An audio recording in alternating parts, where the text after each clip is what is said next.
Rahimakumullah.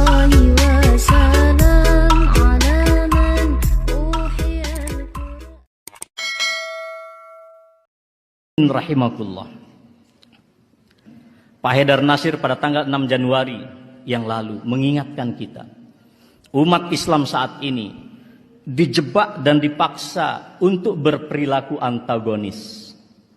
Islam ini adalah rahmat. Kita dipaksa untuk terjebak dalam suasana emosional yang tidak berkebendungan. Ini kita juga harus hati-hati. Kalau bapak-bapak baca status saya ingin sampaikan di sini biar Bapak ingat beberapa kritikan sosial saya itu waktu itu. Merdu Quran berlanggam Jawa, menari Bali di atas sejadah masjid, perselingkuhan Maulidia dan Natalia. Karena waktu itu Maulid disandingkan dengan peristiwa Natal. Azan berkumandang di misa gereja. Itu acara yang ada di timur. Selawat Nabi bersalib kayu. Itu ada di Gunung Merapi. Salib, parade salib dibawa dengan tola al-badru alaina. Trompet bersarung Al-Quran. Ada salib di dada santri. Panorama aurat di lembaran hijab. Sandal beralas kesucian. Panggang kue berlipat Quran. Aku salah, kau kutangkap. Sebetulnya ini bahasa sindiran. Ini Pak hanya beberapa bulan waktu itu. Dan pada saat itu Pak Haidar Nasir menyatakan ada upaya untuk menciptakan umat Islam Indonesia mengalami situasi yang antagonis. Selalu bersikap kasar, hal itu terlihat dan terus terjadinya pelecehan simbol agama Islam dengan berbagai modus yang ada. Saudara harus paham itu. Kita dijebak dengan suasana yang sedemikian itu. Padahal itu sama sekali tidak paham sejarah. Saya ingin katakan, republik ini berdiri karena darah para syuhada. Pak Karno menyatakan, kalau aku mati selimuti aku dengan bendera Muhammadiyah. Tapi karena aku milik republik, selimuti saja dengan sangsaka merah putih. Dan dia adalah tokoh dan kader Muhammadiyah yang ada di Sumatera waktu itu. Jenderal Sudirman mengatakan, robek-robeklah badanku, potong-potonglah jasadku, tetapi jiwaku dilindungi benteng merah putih. Akan tetapi hidup tetap menuntut bela siapapun lawan yang aku hadapi. Beliau adalah profil seorang guru di Muhammadiyah. M. Natsir, tanpa mosi integral beliau waktu itu, Indonesia tidak akan lahir menjadi negara kesatuan, karena Indonesia akan menjadi negara-negara serikat yang kecil-kecil.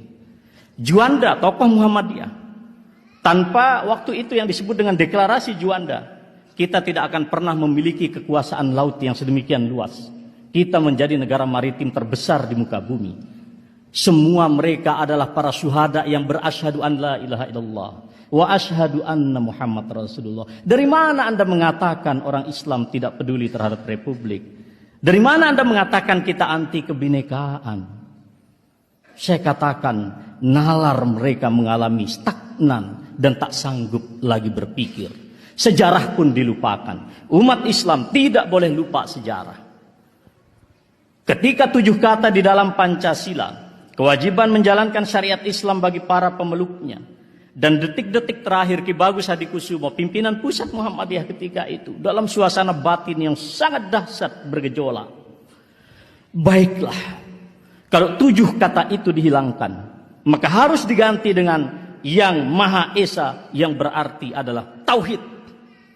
Umat Islam selama 32 tahun tidak pernah berusaha menafsirkan Pancasila dalam perspektif Al-Quran dan Sunnah. Saya tantang semua kita yang hadir di sini. Mari kita bikin buku Syarah Pancasila fi Dhawil Qur'ani wa Sunnah. Sesuai dengan petunjuk Al-Quran dan Sunnah. Mengapa umat Islam dinistakan sedemikian rupa? Inilah yang disebut sebetulnya dengan kata de-islamisasi. Pak Haidar Nasir, beliau mengatakan sangat gegabah jika orang menyatakan bahwa Indonesia belum teruji kebinekaannya, jika minoritas belum menjadi seorang presiden. Lebih-lebih ketika ujaran itu diungkapkan dengan nada angkuh, seolah ukuran keindonesiaan ialah kedikdayaan diri dalam singgasana kuasa, sebuah kesombongan yang dapat menjadi duri tajam di tubuh Republik Indonesia. Rawahu Dr. Haidar Nasir. Tegas Pak, tegas Pak. Nahnu qaumun a'azzanallahu bil Islam wa in ibtaghaina ghairal Islam azallanallah. Kita ini umat yang dimuliakan, yang dijayakan oleh Allah dengan Islam. Jika Anda mencari jalan selain Islam, Allah hinakan kita. Masa baru dibilang gitu aja sama Metro tipu sudah lembek gitu. Jangan saudara. Kita ini mendirikan republik. Para syuhada kita berdarah-darah. Jangan sampai seperti yang dikhawatirkan oleh Muhammad Natsir ketika itu. Kita menjadi mayoritas serasa minoritas.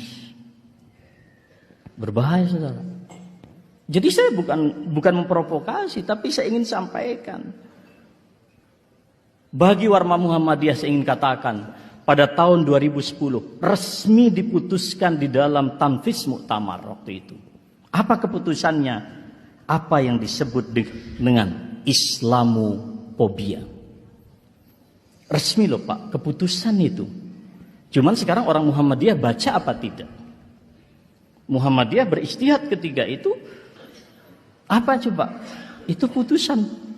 Muhammadiyah memandang bahwa Islamophobia merupakan ancaman global yang merusak hakikat peradaban dan keadaban manusia.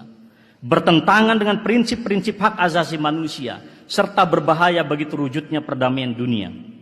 Muhammadiyah menyerukan agar Islamophobia dengan segala bentuk dan manifestasinya yang muncul di sebuah negara harus segera diakhiri. 2010 Muhammadiyah mengatakan itu. 2016 baru diawali Islamophobia dengan cara yang sangat vulgar.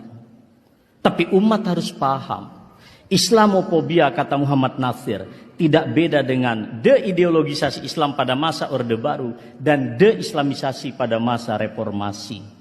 Umat Islam dimuat malu dengan Islam sendiri. Anda perhatikan sekarang, negara mana di barat yang mengatakan mereka kampiun daripada hak asasi manusia, tapi mereka berlaku paradoks semuanya itu. Tidak usahlah kau ajarkan Islam bagaimana bertoleransi. Cukuplah kawan-kawan yang mengantarkan para pengantin menjadi saksi atas kebinekaan Republik Indonesia. Bukan kebinekaan yang ada di dalam proposal-proposal yang diajukan ke negara-negara donor. Bukan pula akrobat retorika di dalam seminar-seminar bergengsi internasional. Kebinekaan yang autentik adalah ketika ada orang Katolik menikah, di sini ada jutaan massa yang berkumpul, Anda tulus ikhlas mengantarkannya bukan ke masjid tapi ke katedral, ke gereja. Itulah yang hakiki dan sejati. Bukan kemudian Anda berbusa-busa di forum seminar, Anda katakan kebinekaan ABC. Sudah, saudara-saudara mengatakan itu suruh belajar kebinekaan di masjid ini. Tapi di sini kan mesti banyak para pendengarnya banyak, Anda sampaikan itu. Jadi saudara sekalian, Muhammadiyah sudah mengatakan tidak perlu ada Islamophobia di negeri Muslim terbesar ini, karena watak umatnya juga toleran dan menjadi penyangga utama Indonesia. Ketika terdapat arus aspirasi umat Islam untuk memperoleh hak dan keadilan, sungguh bukanlah primordialisme. Aspirasi itu ekspresi yang wajar, lebih-lebih salurannya demokratis dan konstitusional. Jangan pandang Islam di negeri ini sebagai ancaman keindonesiaan dengan segenap pilarnya, kata Dr. Haidar Nasir. Jelas sekali Pak posisi kita. Saudara sekalian, kita juga menghadapi paradoks kemanusiaan modern. Saya ingin sampaikan, seorang ulama kita Muhammad Abbas Muhammad Al-Aqad mengatakan, dan ini realitas kita saat ini. Kana alam mutada'iyan qad syarapan nihayah. Alam pada masa itu di jahiliyah, alam yang sangat menderita, patologi sosial politik sedemikian akut. Mereka tidak lagi mendapatkan ketentraman jiwa, tidak pula ketenangan batin. Mereka adalah orang-orang yang hidup penuh dengan paradoks. Sering saya sebut dalam status saya, realitas kita adalah realitas simulakra. Dunia yang penuh dengan simulasi, tidak pernah menggambarkan sesuatu yang hakiki di dalam kehidupan kita. Oleh karena itu saudara sekalian, saya ingin menggarisbawahi al-khatimah dari apa yang saya sampaikan. Kita harus waspada. Khususnya Muhammadiyah juga. Pada Muktamar 47 di Makassar sudah mengingatkan adanya upaya untuk menjebak kita pada apa yang disebut dengan proxy war. kita dibuat saling bermusuhan sedemikian rupa. Maka ingin saya sampaikan di sini, dan ini ada Ustadz Bakhtiar Nasir. Saya ingat betul Ustadz, di detik-detik terakhir waktu itu di Monas, beliau menyatakan 212 adalah